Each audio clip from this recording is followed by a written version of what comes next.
always bother you," I said. "And you're always a little grouchy, but today you've been downright mean." She glanced at me, arms folded. Then I saw her expression soften faintly. "Yeah." I raised an eyebrow. "I just don't like losing." "Losing?" I said. "Bastille, you recovered your place in the Knights, exposed and defeated a traitor to your order, and stopped the librarians from kidnapping or killing the Council of Kings. If that's losing, you've got a really funny definition of the word."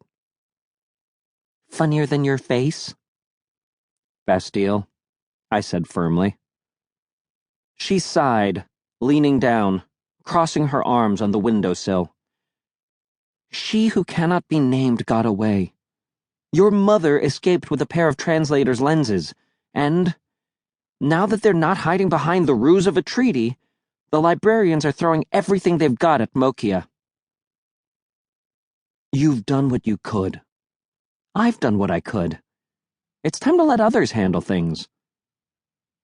She didn't look happy about that. "Fine. Let's get back to your explosives training." She wanted me well prepared in case the war came to Nalhalla.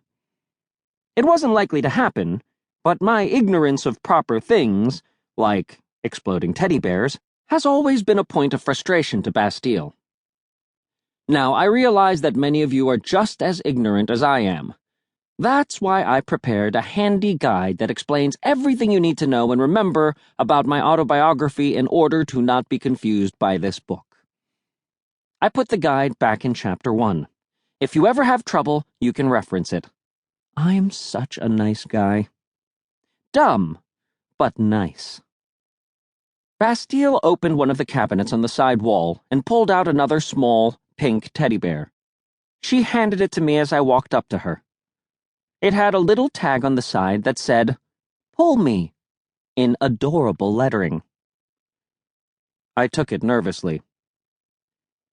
"Tell me honestly, why do you build grenades that look like teddy bears? It's not about protecting children." "Well, how do you feel when you look at that?" I shrugged. "It's cute, in a deadly, destructive way." Kind of like Bastille, actually, I thought. "It makes me want to smile. Then it makes me want to run away screaming, since I know it's really a grenade." "Exactly," Bastille said, taking the bear from me and pulling the tag, the pin, out. She tossed it out the window. "If you build weapons that look like weapons, then everyone will know to run away from them. This way, the librarians are confused." "That's sick," I said. "Shouldn't I be ducking or something?" "You'll be fine," she said. Ah, I thought, this one must be some kind of dud or fake. At that second, the grenade outside the window exploded. Another blast threw me backward. I hit the wall with a grunt, and another piece of plaster fell on my head. This time, though, I managed to land on my knees. Oddly, I felt remarkably unharmed, considering I'd just been blown backward by the explosion. In fact, neither explosion seemed to have hurt me very badly at all. "The pink ones," Bastille said, "are blast wave grenades. They throw people and things away from them, but they don't actually hurt anyone." "Really?" I said, walking up to her. "How does that work?" "Do I look like an explosives expert?" I hesitated. With those fiery eyes and dangerous expression...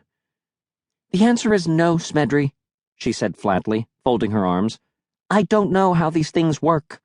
I'm just a soldier." She picked up a blue teddy bear and pulled the tag off, then tossed it out the window.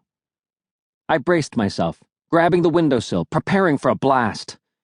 This time, however, the bear grenade made a muted, thumping sound. The sand in the next room began to pile up in a strange way, and I was suddenly yanked through the window into the next room. I yelped. to keep listening to this audiobook. I've left you a link in the description so you can do it, at no cost thanks to Audible's 30-day free trial.